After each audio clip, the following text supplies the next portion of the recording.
edit that.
I brought volume down, but I could see that.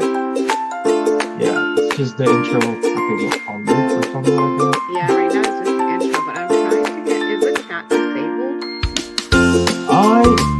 You're right. I don't see the chat room. Yeah. I think that it's just showing like the intro. That's it. Okay. I'm trying to enable the chat,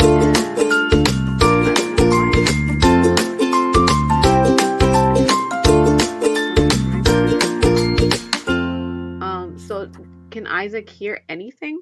He said it's just music. Just music. Okay. You could hear us? Yeah. Oh, he could hear us, but he can't see us. Okay. That's what I want to be happening on the screen. I'm just trying to figure out how to get that chat going. Oh, okay. Yeah.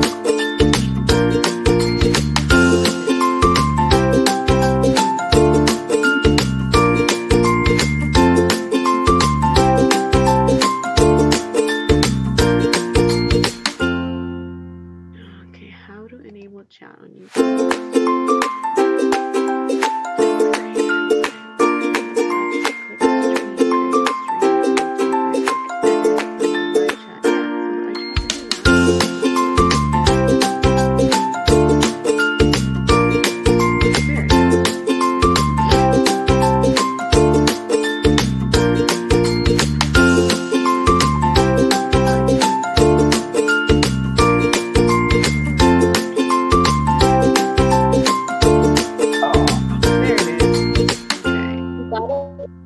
Why is it disabled?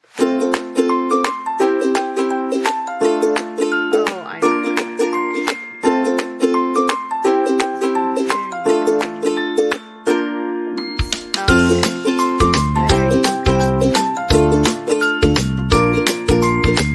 Alright. If you guys refresh, you should be able to chat now.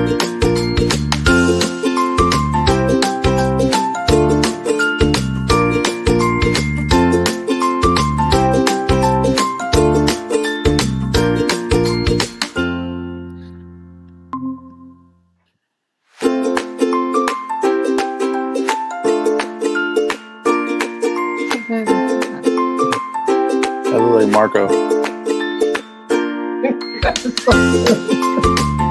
Just remember they can all hear us.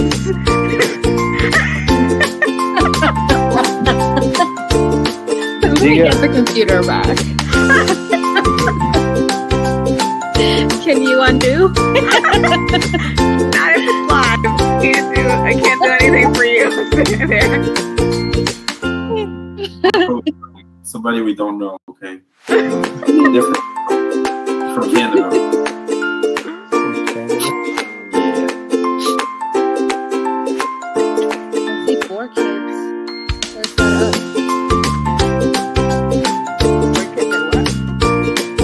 No, I was looking at the thing.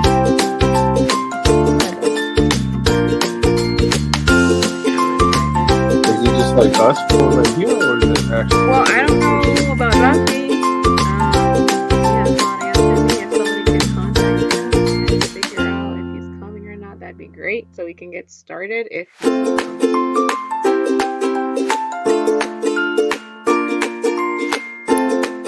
I can try to call him.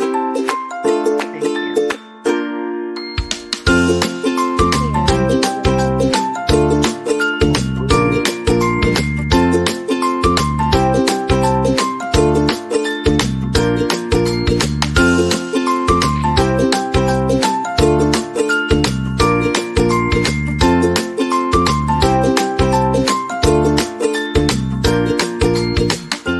Okay, can someone say hi, please, in the chat? Hello. No, not In the here. chat? In the YouTube chat. Yeah, I want to make sure it's actually working. He said he's gonna get on in a few minutes. He's at work dealing with something going on.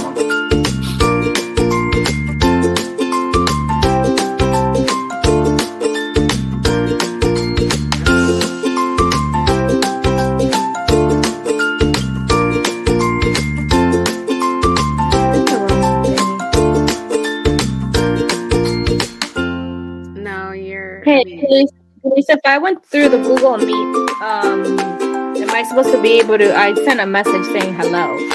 Is that in call messages? But I don't know if it's the right thing. oh no. When I was asking that, I was talking to the kids who could hear us on the YouTube live side of it. Oh, okay. So yeah, only the kids are supposed to be on that.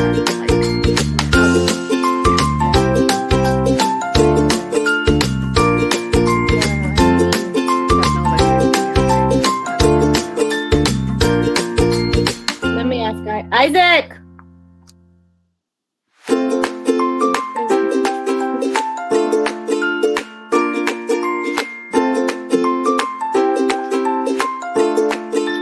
Isaac, can you hear?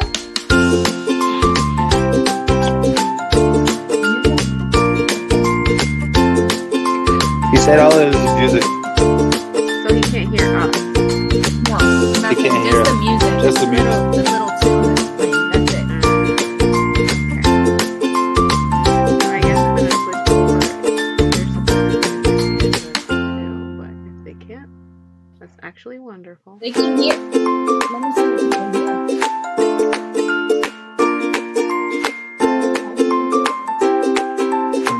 I have 6 thumbs up. It would be nothing. I know, we're so famous. We got a whole 6 thumbs up, and there are 10 people watching. Wow. Lisa, so Isaac said that he could hear us, but the only thing is that it's like the music is like we're the background, and the music is so the music kind of overpowers. I'm just gonna switch to our conversation. All right, they should be able to see us now that the intro is over. Hopefully you guys can see us now. Now that you can fully hear us, guys, can you like hold on, I missed copy into the conversation. Can you guys like type in the chat, because I just want to make sure you guys can actually hear us, you know, in like the YouTube live chat.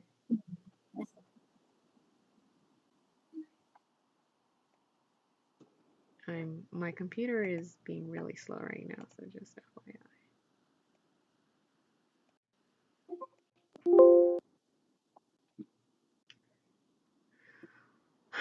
I'm still waiting for someone to say something like, yes, we can hear you.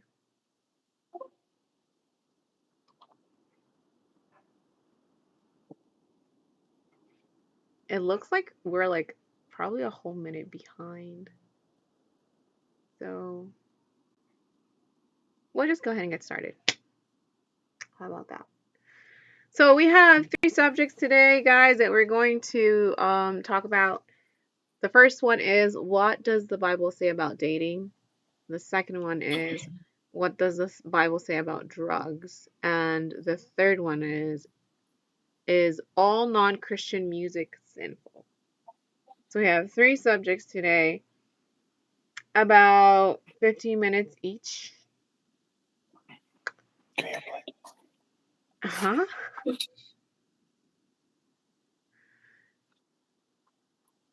So I still don't have anyone who typed anything in the chat. So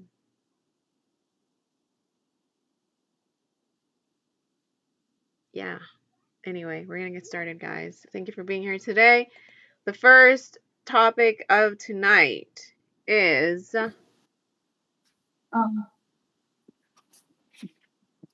Julissa, I just checked with Isaac. He said he's unable to send any messages. okay. Al just answered and he said hello, so he can't. So I guess maybe, I don't know. Maybe he needs to refresh. Yeah, let me tell him. Yeah, because I changed the settings, so maybe he'll need a refresh. I will. If you refresh, you should be able to chat now. Thank you, Josiah. Thank you, Al.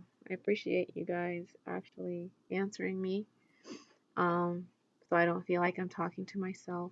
I appreciate that a lot. Yeah, All it's right. after refresh. It works. Okay, cool. All right, let's go ahead and get started, guys. So the first topic of the night is, did Rafi leave again?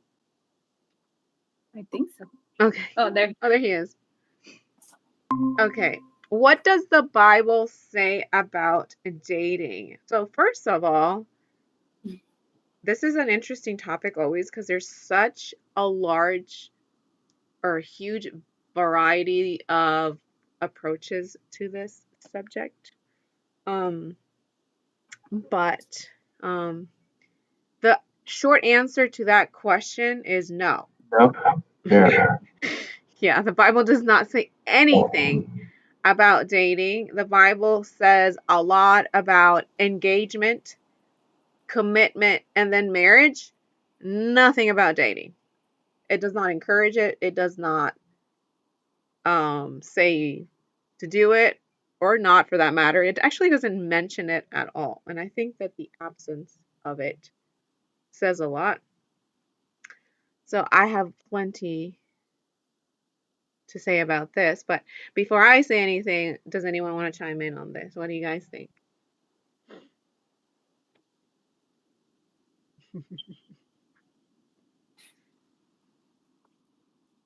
Yeah, I know. Okay.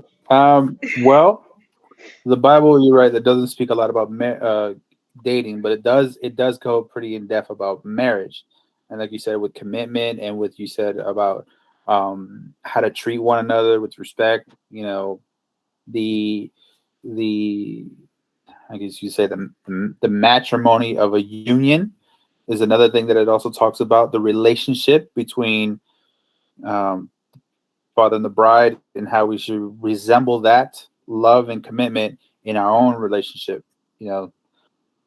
Bible really touches base on that. But as far as just like, if you want to just date your little high school girlfriend, doesn't really talk about that. Yeah.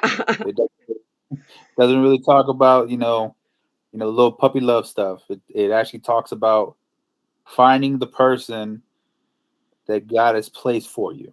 I remember when I said God has placed for you, not necessarily the person that you just think is that you're attracted to, and you just want to pursue something that has no value, no moral foundation, no, I guess you could say, similarities. There's nothing really like that. That's all. How would you say it? Like worldly stuff, basically. I guess you put it in those type of words. Kind of lost for words. I think like we can say it's mostly like passion directed, it's very Yeah, sentimental yeah, You know, it's normal to have those feelings. We want to say that first of all to all the kids, that those feelings of attraction and euphoria and, like, you know, just normal physical responses to an attractive girl or an attractive boy, those things are normal. I think that let's actually start from let's start by doing this. Let's define dating first. So if we're going to talk about dating, right? Let's define it from how usually society would define dating. And I think that's important because once we start breaking down that definition, we can start seeing why it's not mentioned in the Bible, and how many things that describe secular dating is very anti-Christian lifestyle, if we want to put it that way. Yeah, so let's start there. How about let's define that word before we move on any further from there. So, based on what we see in society, what do you guys think that word actually means? Well, I think dating is a new concept. Actually, it was just within the next few centuries that it became even a thing. Because before it wasn't even the loving part of a marriage is still a new thing, actually. Because it's arranged marriages is how people used to get married, and commitment was just commitment, and that was it. That was the norm. So dating within itself has become has evolved over the years. In the beginning was, well, getting to know somebody. Now it's having fun with somebody. But dating as a Christian, you're supposed to get to know that person to be someone that you would want to spend the rest of your life with. And the funny part is that a lot of people as dating nowadays, they like to have fun, they like to go bowling, they like to go to the movies, but they don't actually talk about the important things, like, how do you perceive a family? How will you be as a mom? How would you be as a wife? What are the importances of a family?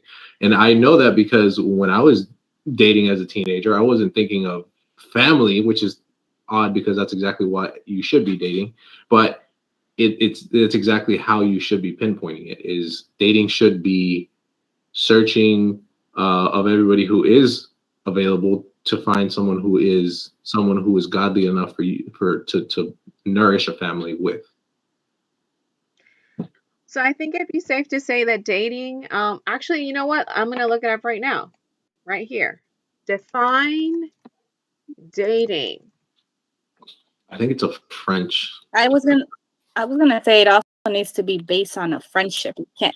Nowadays, I feel like dating is just, whoever you're attracted to, or who's ever popular or whatnot. But like Rafi said, it should be based on a friendship. So then that way you could start getting to know each other a little bit more in depth.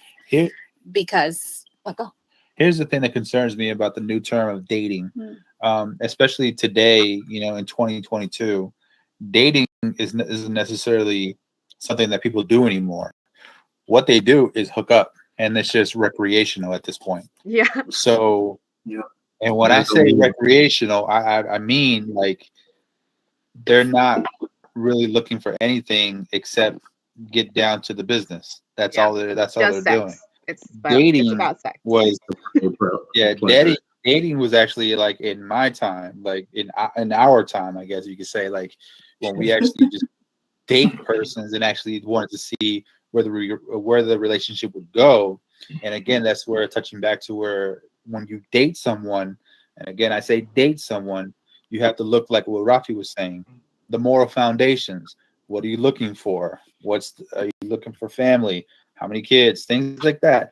But that's also more in depth when you're further down the line, along into the relationship. But nowadays, it's recreational. Not really people are actually doing anything like that. So it's pretty sad.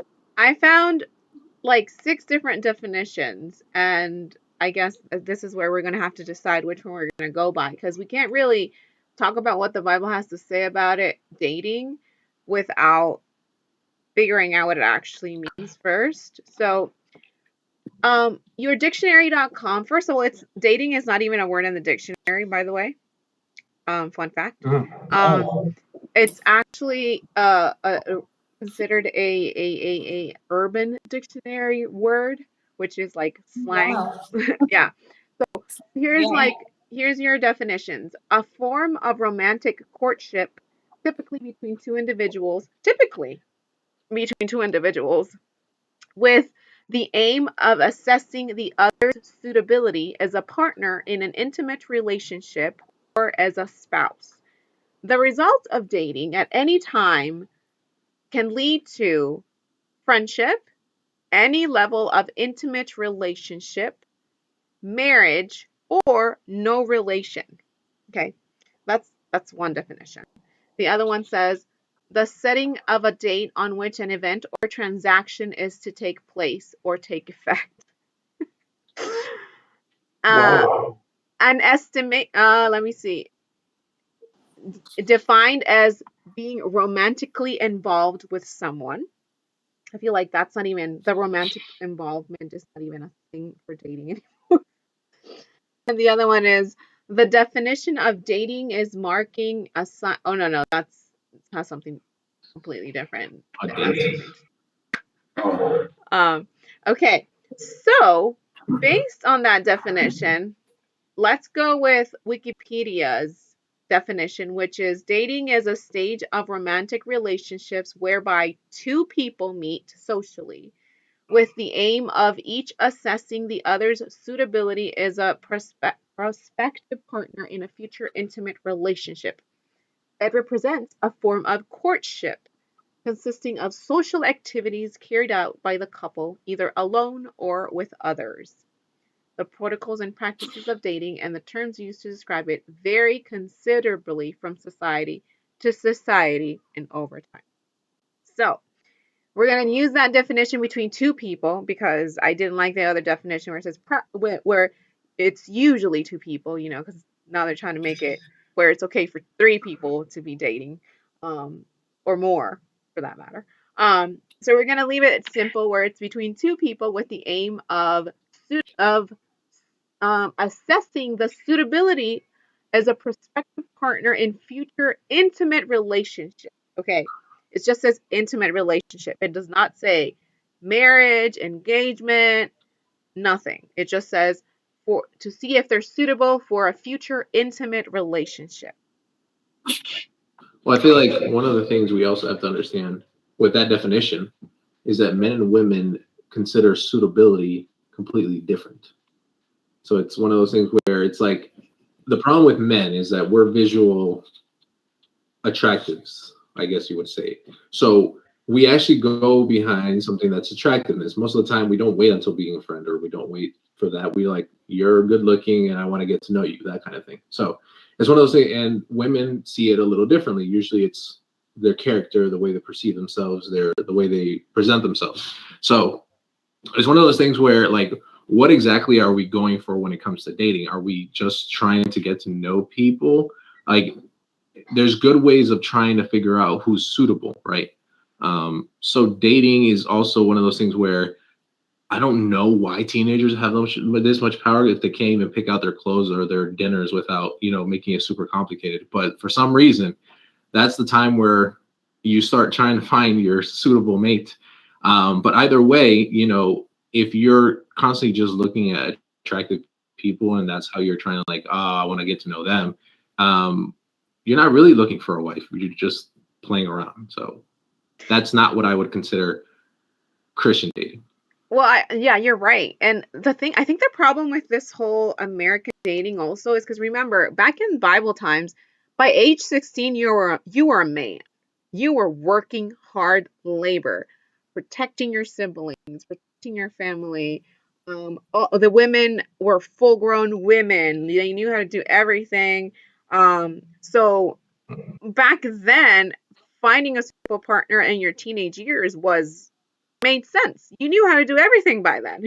You knew how to do everything that would be required to have a family in those times. Nowadays, if you don't have a degree or at least a good job where you can provide, and a lot of those jobs you can't get without a high school diploma, then it doesn't make sense to be dating in your teenage years, because let's face it, a lot of the teenagers now they have no idea about the real world.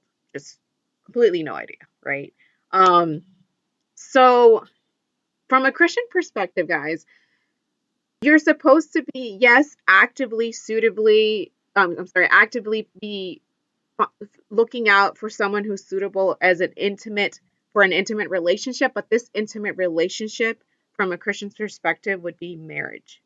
It would not be just hooking up or let's move in together, right? So these things are not going to be approved by God. You don't get these opportunities as a Christian. And I call them opportunities, but they're really not opportunities, because if you look at the statistic, people who move in together get divorced faster than people who don't. Um, this is actually statistically it's true. And the more sexual partners you have before getting married, the higher are your chances of a divorce. This is all statistics. You can look it up. You can go to Google. Once you get to three sex partners before marriage, that divorce rate high rockets. So this all is not just biblically approved, but psychologically, it has been researched that these things will affect your marriage.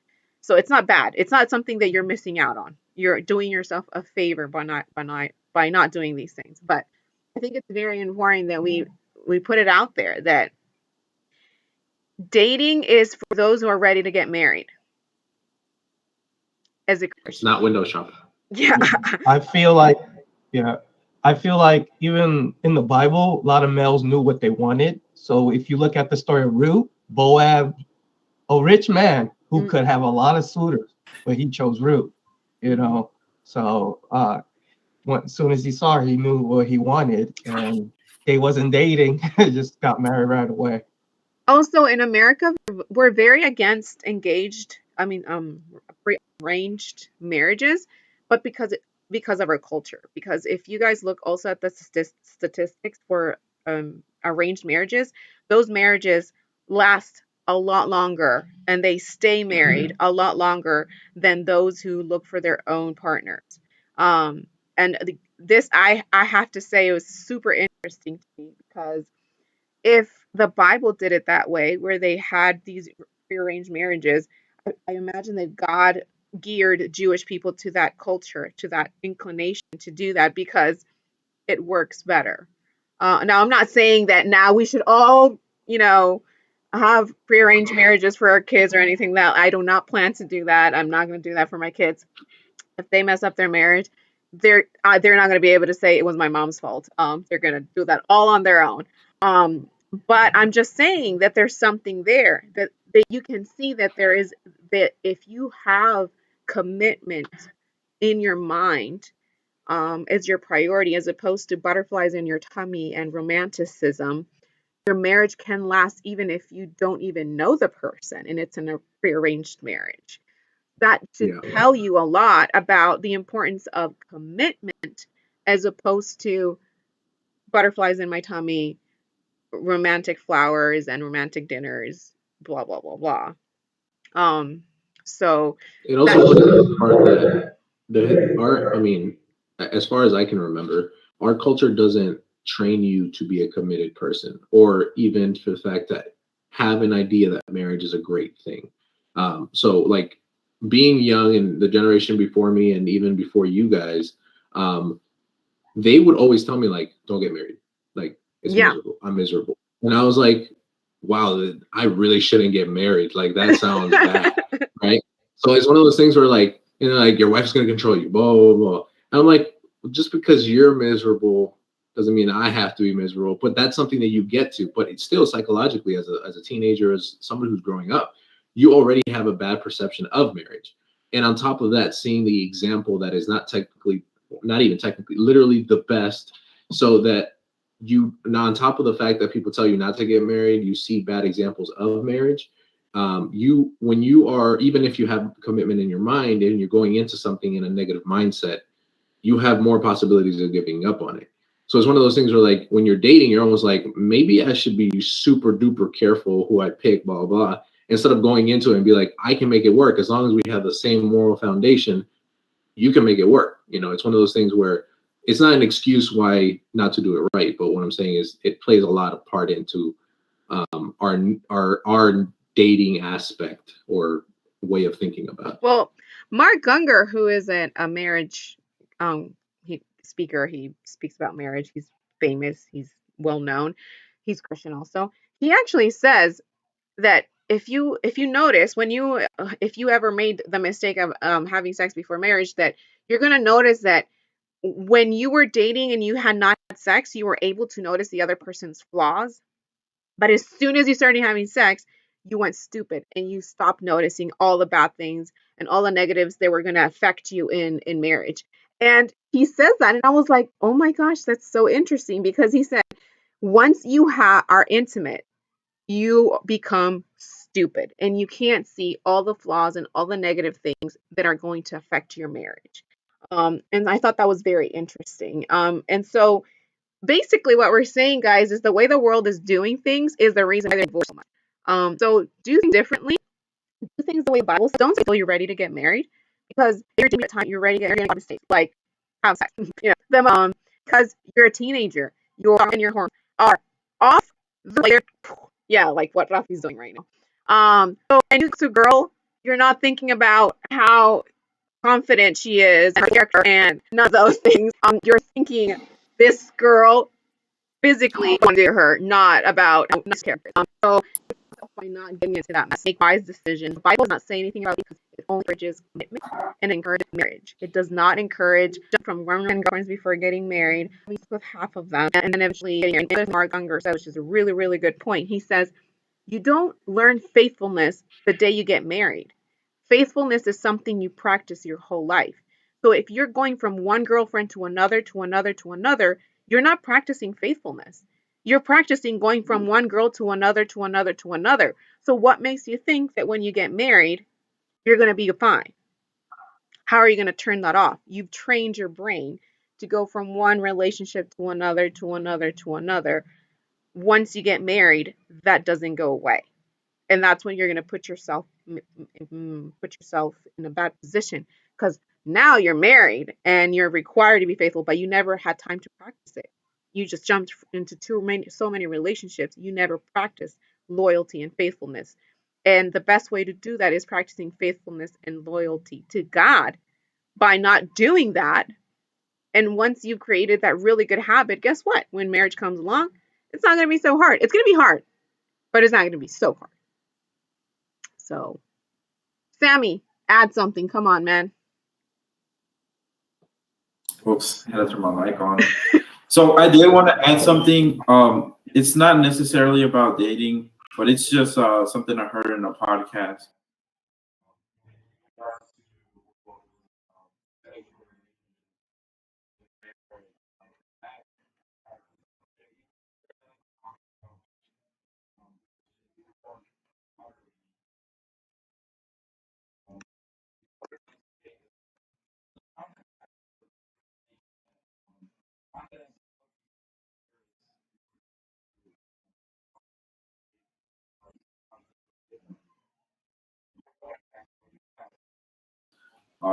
In regards to what was sexual relationships with marriage. With that comes a subject we don't really like to talk about, which is pornography. And what I would like to say is that in the podcast I heard, they were saying that and unfortunately in today's society, sex is the god. In high school, I know you're more popular if you've been with a whole bunch of girls. Before, it used to be that if a girl was with everybody, people would see her. I don't want to say the word, but como as a slut. Yes. But nowadays, it's so acceptable. Like I remember when I was still in school, and even the jobs I worked in. Oh yeah, my body count is this and that, and I didn't know what that was. I was like, when I first heard it, because I only heard that in like video games when a sniper or something killed somebody. And then I found out what it actually meant, and I was like, so you're proud that you slept around with so many people. And the thing about sex is it's not just a physical act. It's a lot more. It's emotional. It's spiritual. You're leaving more than just physical pieces. And then if you decide to engage in that lifestyle, when you get to marriage, you're already going to be a broken person. Like, and it's going to cause a lot of issues in marriage. So that's my words for now. Well, talking from experience, I can tell you.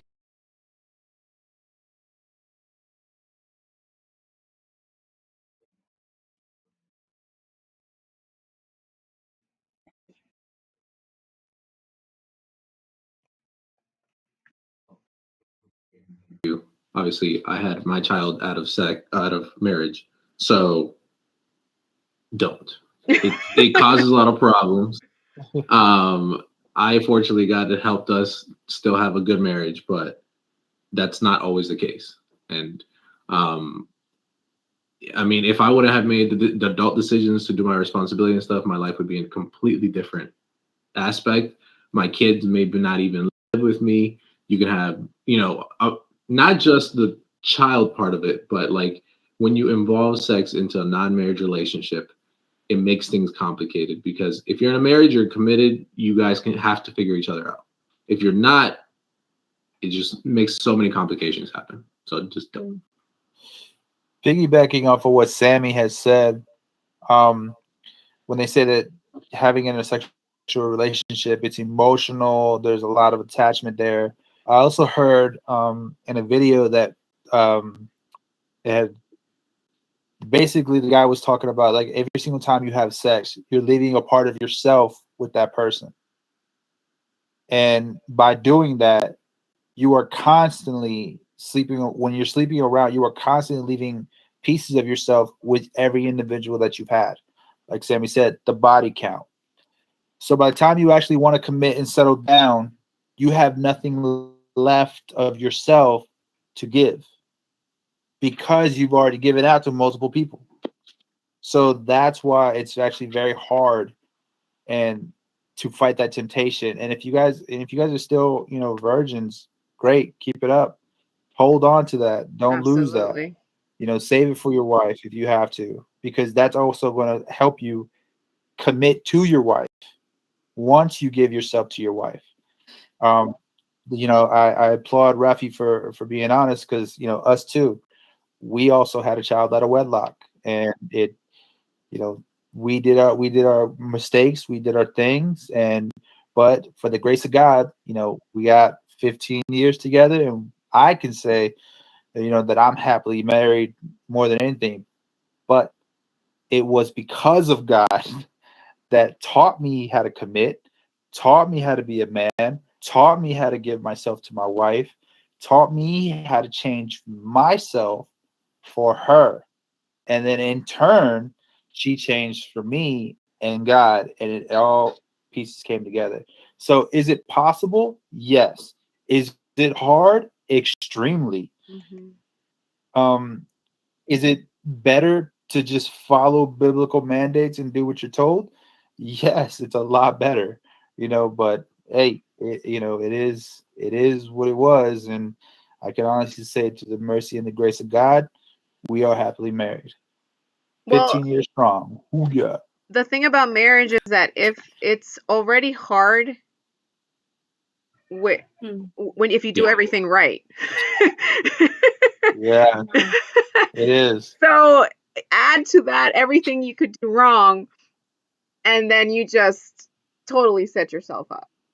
So obviously, because of God's We're not grace and talking about mercy, because of God's grace and mercy, things can be better and fixed, right? But you could skip all those hurdles you had to go through if you just did it right from the beginning. So. And the other thing is, like, I don't want to like tell you guys, oh my God, marriage is the hardest thing in the world. I don't want to do it. Just rather not do it. It'd be easier to not do it, right? No, marriage is a wonderful thing. Marriage is the most amazing. There is strength and unity.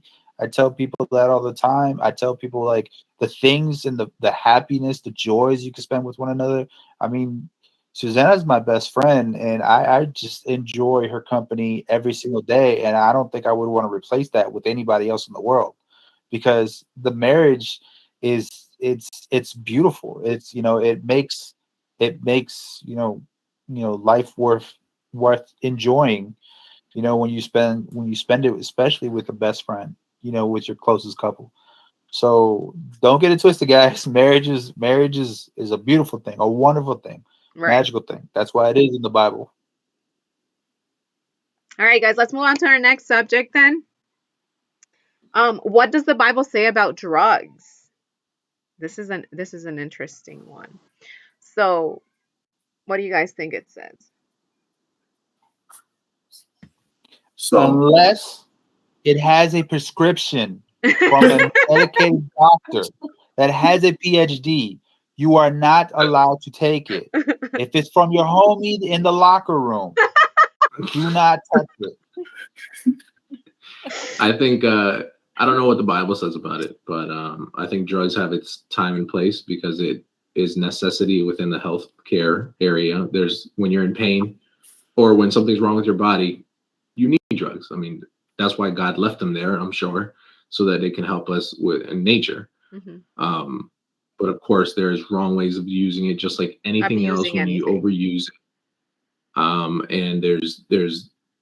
And I mean, honestly, like if we talk about drugs right now, people's first thought is weed. I mean, everyone's like, oh, but it's natural. It doesn't do anything to you, blah, blah, blah, blah. I'm sure that all the teenagers who did vote for this was what the first thing they thought about.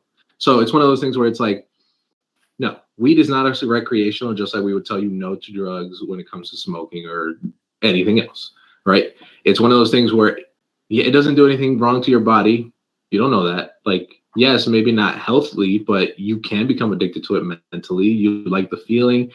Let's say this, if you have to escape your reality, you should be working on your reality instead of trying to escape it. It's one of those things where as a Christian, you're supposed to live in reality. You're supposed to always be 100% in your mind so that sinning is that much harder because the devil won't ever rest to try to make you sin. So if you're in a place where you're euphoric and you're not thinking straight, you have, I don't know how many times more possibility to sin, and that's wrong. No matter if it's alcohol, smoking, marijuana, or even if you're in a medical drugs, it doesn't matter. There's loads of people that go into medical drugs and they become addicted and they can't stop. Just because, like, you know, Jose's saying is a PhD, that's the only time you should drink it. And even then you should be careful because you can overdo it. You know, the doctor's not there with you to make sure you don't get addicted to it, and you can be. So I don't know if the Bible talks specifically about drugs, but it does talk about how we should have reasoning and logic, and it doesn't make sense to get yourself out of it just to escape and have fun. Go ahead, Sammy. I know you've been wanting to say something from the very beginning. So I was going to touch base on that. The Bible doesn't specifically say don't do weed, don't do what else is there? Cocaine, all that craziness. Don't do heroin, guys. Don't do heroin. Yeah. You shall not do heroin. A lot of these drugs are they've been created in the past century or so. Like, I don't know if you guys knew or not, cocaine in the beginning, they would prescribe it in drugstores, but then they saw the terrible effects it did on people and they got rid of it. I think it was in the early 1900s that you could get it in pharmacies. But I know that the scripture does say it's totally against witchcraft, which I think in ancient biblical times, when they did witchcraft, they were doing certain drugs in order to like induce the spirit. Like, I don't know if you guys remember yesterday when we were talking about those guys that were offering like a sacrifice to Baal, they were cutting themselves. I wouldn't be surprised, although the text doesn't mention it, that they were taking some kind of mind-altering substances. And then, going to what Rafi said about it's natural, I can make the same argument about, for example, uranium or mercury. It's natural. Why don't you smoke uranium or mercury? Because you know it's going to kill you. And Or some yes, poison although ivy. yeah, although weed may have some good benefits, like I think in El Salvador they actually have like a thing that you can rub to make your body feel better, like your bones. CBD. But it's a rub. It's not like you're smoking it. And most chances, and this is funny because I heard some coworkers were talking to me today. They're like, you know what? I miss smoking weed because I miss getting high. And before they said that, they were saying, oh, yeah, it took my body ache away, this and that. But what I most liked was getting high. So are you really doing it because it's good for you, or are you doing it to reach a mind-changing state? And that's it. So Manuel actually did do a little study on this a few years ago, and he actually found out that in Bible times, anyone who did witchcraft did do drugs. And it is actually directly related with anyone who did any kind of witchcraft in Bible times. And when Paul mentions not to be involved in witchcraft, he is including that in there actually. Basically, we're not supposed to be consuming anything that alternates our mind state, our normal state of mind, including abusing alcohol, abusing anything, anything that will alternate your state of mind is something that God does not approve of. Now, again, we do make exceptions in cases of medical conditions because obviously some of these things can be controlled with prescribed drugs.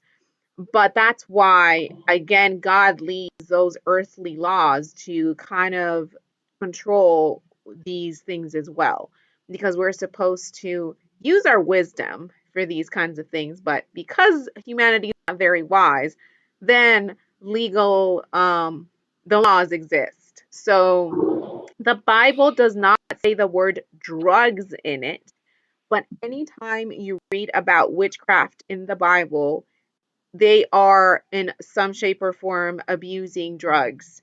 And again, back then it wasn't called drugs. It was like plants and herbs and things like that that they put together and mixed together to alternate their state of mind. So that, yes, those who are asking in YouTube Live, drugs did exist in the Bible. They were just not called drugs specifically. Obviously, the English language did not exist back then. So they were called other things like, and they were mostly witchcraft tools. So that is the sum of basically what the Bible has to say about that. Basically, don't do anything that's going to alternate your state of mind unless it's absolutely necessary because of physical restraints that absolutely require for you to have to do that.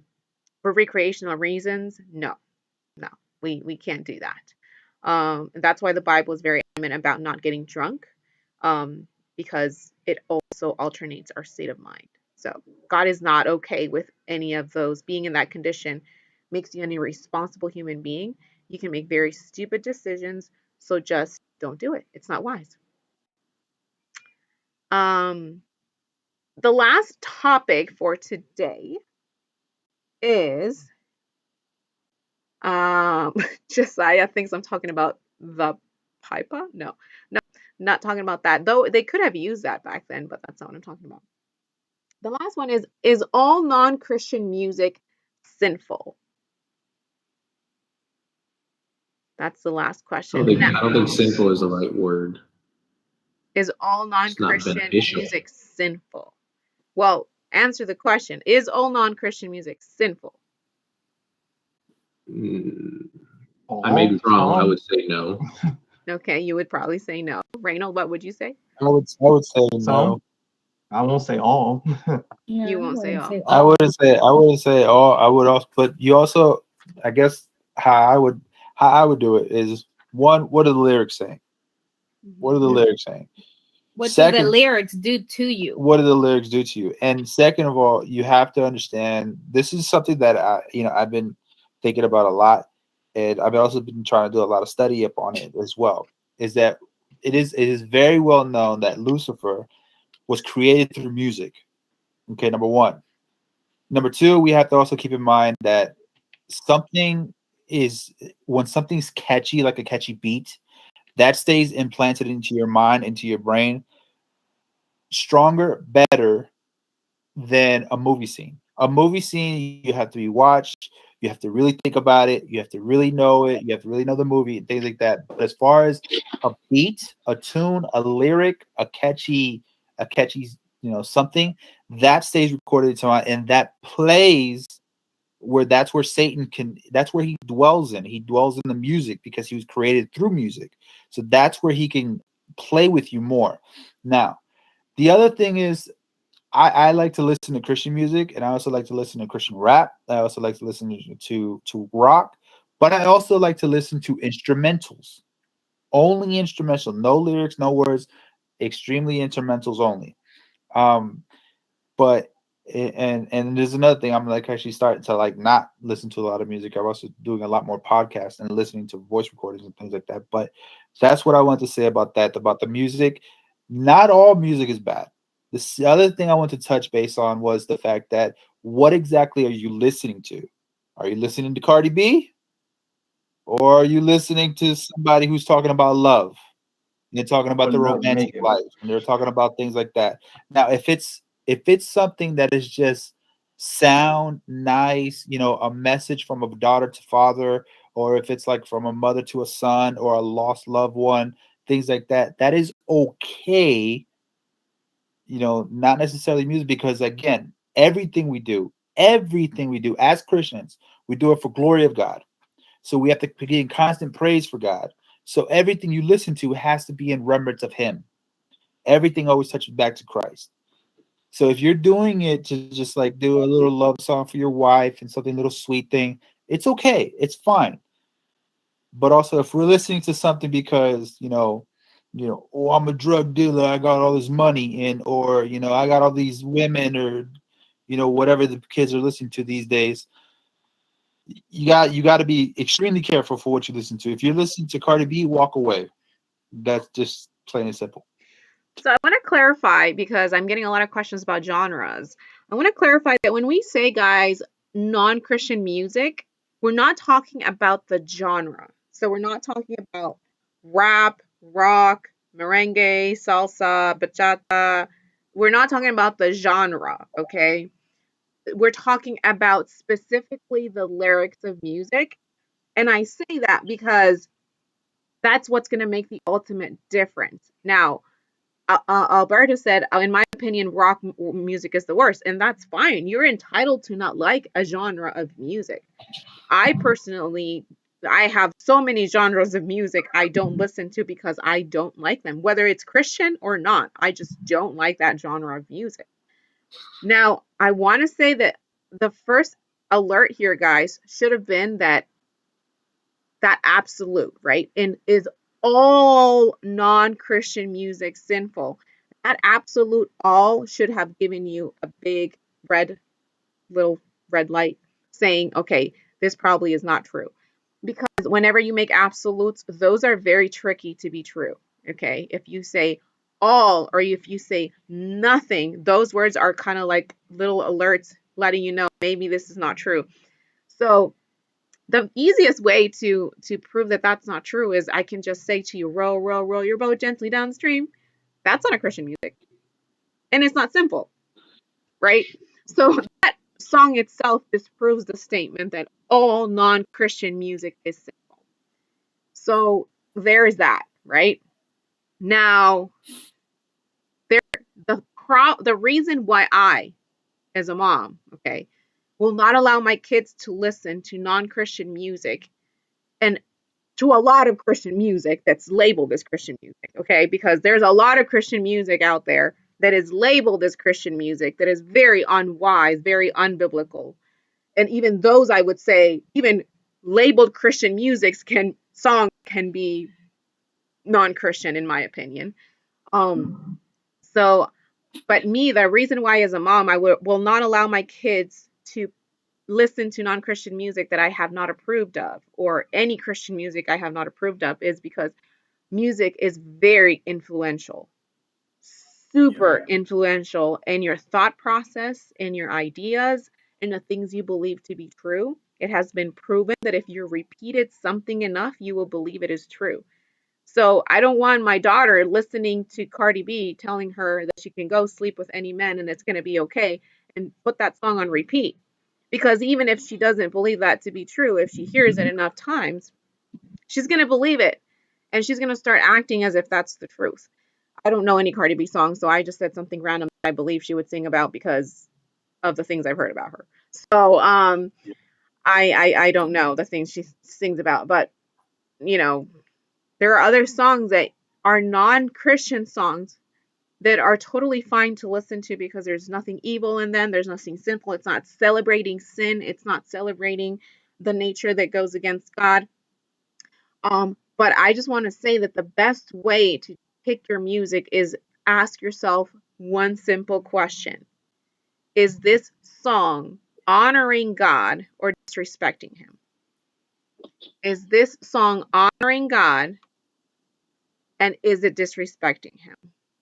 If one of those, if it's yes to honoring him, you're good.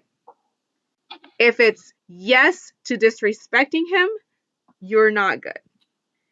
And the only way you'll know if it's disrespecting him is you're going to have to know the things he doesn't like. He doesn't like sex before marriage. He doesn't like disrespectfulness to authorities. He doesn't like people cussing, using profanity. He doesn't like people stealing. He doesn't like people being glutton or self-centered or selfish. And if it's celebrating any of those things, then it's probably not going to be a good song to listen to. So, yeah, and sometimes music Jessma made a good point. Sometimes music gets you into something without you even knowing. Like it gets you into something that you didn't even know it gets you into because you've been listening to a song for so long that suddenly you start getting into things you weren't into before. I'm a big salsa lover. I love salsa. Absolutely love salsa. But there is not a single song that I can find that's salsa without it talking about sex before marriage, adultery, or sharing women, or any of those kinds of things that is not Christian. The only salsa songs that you can find that are not evil and sinful are those songs that like celebrate, that are patriotic. Puerto Rico has a lot of patriotic salsa songs that celebrates Puerto Rico. So those songs it could be safe, but anything else is like, sheesh, are you gonna stop talking about any of this stuff? It's almost like, so, and as much as I love it, I can't listen to it. I can't listen to the secular salsa music because of everything it involves. And genre I hate that I will not listen to, even if it's Christian. I don't enjoy rap. I don't enjoy hard rock. I do enjoy alternative rock. I don't enjoy hard rock. And I can sometimes enjoy some reggaeton songs, but for the most part, I don't, because when I hear reggaeton, I'm not even listening to the lyrics. Like my body is just listening to the beat and it wants to do something else, and it's not praise the Lord, I'll tell you that. So I just, I just don't listen to it because it's not safe for my heart and for my relationship with God. It's not edifying and it's not honoring God. So, wise, everyone's different. Some people could listen to that and they are not affected by it.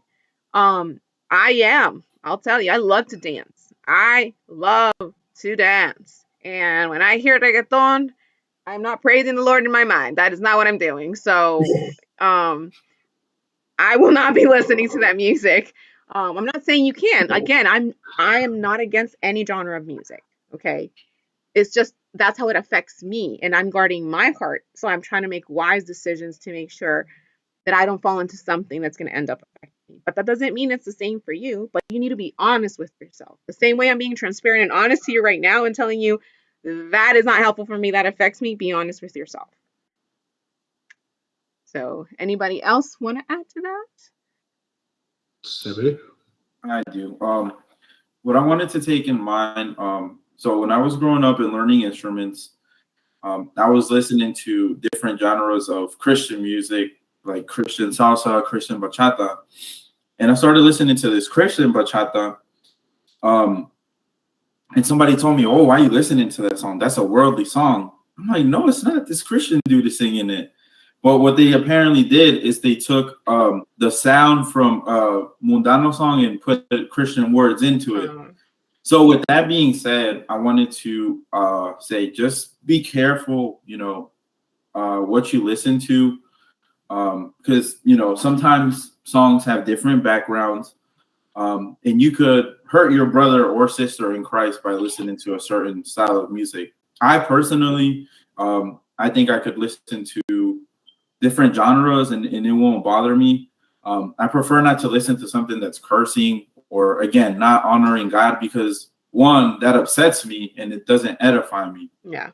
And then, as weird as it may sound, like, for example, before growing up, I used to listen to a lot of Eminem, and I would be like, man, I could do the same thing, like Eminem singing in these songs. And unknowingly, it does kind of, change what you think. And then you start wanting to dye your hair blonde. It's, come on now. You know what I mean?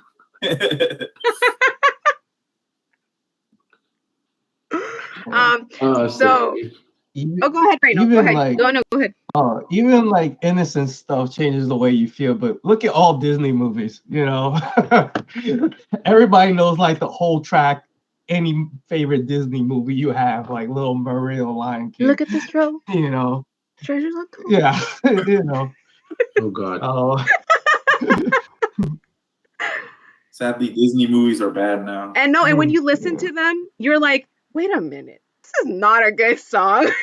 Like when you listen to Frozen song, Let It Go, that song is really about defying authority once you really come down to it. And I was like listening to it the other day and I was like, this is not a good song for little girls. I was like, it's just teaching them to do whatever they want, that forget the world and not be sassy if they want to. It's really what that song is teaching. Now, a lot of parents don't catch that, and that's okay. I mean, I'm not going to go and be like, oh, you're such a bad mom. But I'm just saying that some of these songs, they seem so innocent. And then when you really come down to the message it's transmitting to your children, you're like, hold up, this is not a good song. Like, this is really just like the Lion King song of Simba when he's saying, I just can't wait to be king and tell people what to do and make them do things for me. That song is a fun song. I love to listen to it. But when it really comes down to the message, it's really just teaching a kid, I can't wait until I grow up and I get people to do things for me. That's really what the message is transmitting. As innocent as it seems. Like Little Mermaid, kiss the girl, Yeah, yeah, go ahead, kiss the girl, and I can't tell you in how many different genres I've heard that song, because I'm a Little Mermaid fan. I love the Little Mermaid. But when I actually, I haven't told many people this, but once I had my daughter, I got rid of everything, the Little Mermaid, because I realized that in every cartoon, she's in a bra. And I was like, I don't want my daughter to think that I'm okay with her walking around in a bra. Like, even if it's a cartoon, like, I don't want her to think like I'm celebrating that, And as much as I love the Little Mermaid, it was actually clamshells. It wasn't. Yeah, it's clamshelled bra. Yeah. I'm sorry, Victoria's Secret got nothing. Get it right. You're not much of a fan. It's show. So you just have to be wise in the things that you choose to listen to, not just music, but anything, podcasts you listen to, shows you listen to, like anything you listen to, it's going to influence the way you think. And it's very important that you don't lose sight of that. The Bible doesn't say you can only listen to Christian music. And I'm glad, because there's a lot of music that's labeled as Christian music that I will never allow my kids to listen to because of the theological implications that it has. But with that said, I don't want you guys to think that, oh my gosh, Row Row the Boat is not a Christian song, I can't listen to it, or the ABC song is not Christian, now I can't learn my ABCs. Like, it's not that serious. But it's also unwise to allow a teenager to pick the non-Christian songs that they can listen to. As a parent, we are responsible to kind of inspect that. Like, what are you listening to? Is this the song you should? And don't just tell your kids, don't listen to that, but talk to them and say, let's talk about this song. What does this song communicate? What is this song saying? should we listen to this song as Christians? Is it honoring God? Don't just tell him, don't listen to it. No. You need to have that conversation. If you want to have it with someone as teenagers and you don't have someone to have it with, come and have it with me. I'll be glad to listen to the song with you and be like, let's talk about this song. What message does it transmit? Should we be listening to it as a Christian, right? It's a great conversation to have. And with that being said, since our time is almost up, I want to tell you teens that we do have a Spotify playlist, okay? And I think that one day as a team, we should get together to talk about what songs you guys like, that you approve of as Christians, that have different genres that I've never listened to, because I will never listen to them on my spare time. But I'm sure that you probably will like it. But that we do have a Spotify playlist. If you go to our website, clrteens.com, there is a button there that says Spotify. No, it says music playlist, something like that. And then you can see the songs that are there. I would love to get your opinion on it, guys. Like what songs in there do you like or not like, or are there other songs you suggest? We could have your help on putting what songs to put in that playlist. So that we can compile a playlist of Christian music that you enjoy, and without having to go and look for music or songs that are not going to be honoring to God, or that might be disrespectful to God. So does anyone else want to add anything to what we have to say? Anybody have questions out there? Julissa, I was going to say something. Yeah. My thing is to the youth is, if you have to mute your phone or put a headset on, or you all of a sudden you close your door, that should be a hint to you that you shouldn't be listening to that music. So if you're doing that's the biggest hint of all. You know, definitely you have to make sure you're listening to music that glorifies God. But sometimes, you know, your minds right now are very curious. But if you're muting or, you know, headsets, don't do it, because that already tells you right there you're doing something sneaky. So just don't do it at all. That's a very good point. One last thing that just because I have a friend that made me think about is, you know, music is ingrained into your memory. It's one of those things where you hear music and it reminds you quickly of something. Like my son remembers things through made up songs, right? My wife does that all the time with him. So it's one of those things where I remember I had a friend and he would always tell me, like, and it was a normal song. It was just an easygoing song. And he was like, man, every time I hear this song, I want to smoke. I was like what? Like, so remember, it's one of those things where it may be a good song, but sometimes you can attach that to a bad memory or some action that is bad, and remind yourself to stop listening to it, even though it in itself is not a bad song. That can happen quite a bit as a teenager. I guarantee you that, whether it be, man, that song reminds me of that girl, or man, I remember that one time. Like, be careful with those, because those are slick sins that can happen. Yep. I mean, don't let the cartoons fool y'all. That's such a good point. I'm so glad you brought that up. I love that phrase, slick sins. I'm going to start using that. We have a lot of those in our lives. Those slick sins, you're like, oh, this is not bad, but you know very well in your mind it's reminding you of something it should not be reminding you of, and you do it anyway. So very, very good point. I love that. Thank you for sharing. Anybody else?